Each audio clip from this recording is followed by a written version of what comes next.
ये तो इस समाज सुधार अभियान के दौरान मुख्यमंत्री ने किस तरीके से लोगों को जागरूक किया और अब मुख्यमंत्री ने राष्ट्रपति पद की उम्मीदवारी को लेकर चल रहे अटकलों पर क्या कुछ कहा है। उन्होंने इस खबर पर कहा कि इसका खंडन किया और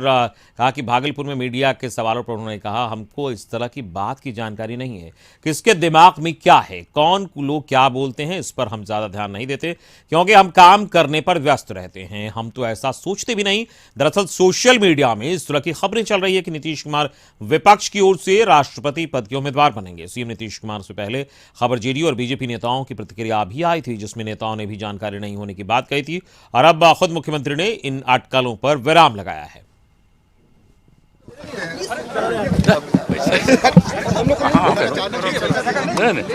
चलिए, सबका तो हमको कोई दिमाग में भी आइडिया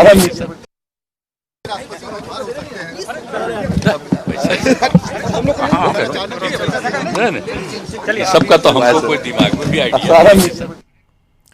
और इस वक्त हमारे साथ ब्यूरो चीफ अशोक मिश्र जुड़े हुए हैं, उनके पास चलेंगे। अशोक जी, जिस तरीके से ये अटकलें और खबरें लगातार सुर्खियों में रही, मुख्यमंत्री ने विराम लगा दिया और साफ तौर पर उन्होंने कहा कि इस तरीके की कोई बात तो हमारे दिमाग में भी नहीं है। लेकिन जो मुलाकात प्रशांत किशोर और मुख्यमंत्री नीतीश कुमार की दिल्ली में हुई, उसके बाद तमाम अटकलों की शुरुआत हुई है। बिल्कुल, देखिए, दिल्ली दौरे के दौरान मुख्यमंत्री नीतीश कुमार और प्रशांत किशोर की जो मुलाकात हुई, उसके बाद ये खबरें आई हैं और इस खबरों की चर्चा में आने के बाद आज मुख्यमंत्री नीतीश कुमार ने अपनी सफाई पेश कर दी है और उन्होंने साफ तौर पर से इनकार किया है कि इस तरह की कोई चर्चा भी नहीं है और उन्होंने कहा कि पता नहीं कौन लोग इस तरह की खबरें चलाते हैं। तो एक तरह से कहिए कि मुख्यमंत्री ने साफ तौर पर से खारिज कर दिया है कि तीसरे मोर्चे के राष्ट्रपति पद के वो उम्मीदवार होंगे। ये जो कयास लगाए जा रहे थे या यूँ कह लीजिए कि जो सोशल मीडिया पर जो खबरें चल रही थी, उसको उन्होंने पूरी तरह से खारिज कर दिया है।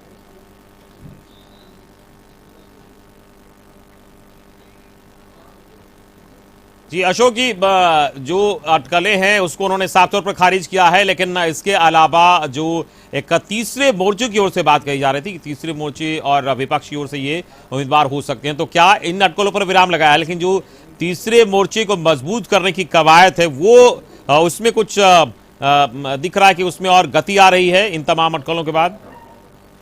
देखिए, प्रशांत किशोर रणनीतिकार रहे हैं और अब आप कह सकते हैं कि विपक्ष के कई बड़े नेताओं के साथ उनके संबंध रहे हैं। चाहे ममता बनर्जी की बात कर लीजिए या तेलंगाना के मुख्यमंत्री की बात कर लीजिए, उनका संबंध राहुल गांधी से भी बेहतर रहा। लेकिन पिछले दिनों कांग्रेस के साथ उनके संबंध में कहीं न कहीं खटास आई है और आपको याद होगा कि ममता बनर्जी को आगे करके प्रशांत किशोर ने कई बड़े नेताओं से मुलाकात करवाई थी और ख़ास करके महाराष्ट्र के मुख्यमंत्री उद्धव ठाकरे की बात करें, एनसीपी नेता शरद पवार की बात करें या फिर अन्य नेताओं की बात करें, तो उसमें ममता बनर्जी ने भी पहले मुलाकात की थी। और आपको याद होगा कि उत्तर प्रदेश विधानसभा चुनाव के पहले, यानी कि 5 राज्यों के विधानसभा चुनाव के पहले, ममता बनर्जी ने भी कई राज्यों के मुख्यमंत्रियों से मुलाकात की थी और यह कवायद की जा रही थी कि तीसरे मोर्चे की शुरुआत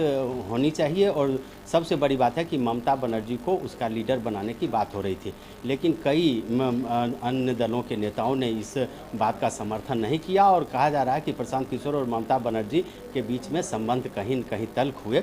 लेकिन पिछले दिनों जब नीतीश कुमार और प्रशांत किशोर के बीच बातचीत हुई और एक तरह से कह लीजिए कि इस बातचीत के बाद जो खबरें आई, उसमें यह कहा जा रहा था कि प्रशांत किशोर प्रयास कर रहे हैं कि तीसरे मोर्चे के रूप में नीतीश कुमार राष्ट्रपति पद के उम्मीदवार हो, चूँकि रामनाथ कोविंद जी का कार्यकाल जुलाई महीने में समाप्त हो रहा है और उन्होंने यह प्रस्ताव मुख्यमंत्री नीतीश कुमार के समक्ष रखा है। तो इस तरह की चर्चा हुई थी और इसी को लेकर के इतनी सारी बातें मीडिया में आई, लेकिन मुख्यमंत्री नीतीश कुमार ने इसे खारिज कर दिया है। हालांकि राजनीतिक हलकों में जब इस तरह की चर्चा आई तो मुख्यमंत्री के जो समर्थक हैं और जो विरोधी हैं, उन लोगों के अलग अलग से बयान भी आए और ख़ास करके जो एनडीए गठबंधन में बीजेपी को छोड़कर के अन्य घटक दल के नेता हैं, उन लोगों ने भी नीतीश कुमार के बारे में जो जानकारी मिली उन्हें, तो उन्होंने इसका स्वागत किया था। लेकिन जो सबसे बड़ी बात है कि मुख्यमंत्री ने जब इस मामले को खारिज कर दिया है तो तत्काल इस पर विराम लगाना चाहिए। और दूसरी बात यह है कि नीतीश कुमार राजनीति के मजे हुए खिलाड़ी हैं और बिहार के चाणक्य माने जाते हैं। तो वैसी परिस्थिति में नीतीश कुमार को के बारे में अगर कोई खबरें चलती हैं या कोई कयास लगाए जाते हैं तो नीतीश कुमार उसका सधा हुआ जवाब देते हैं। और यही वजह है कि चाहे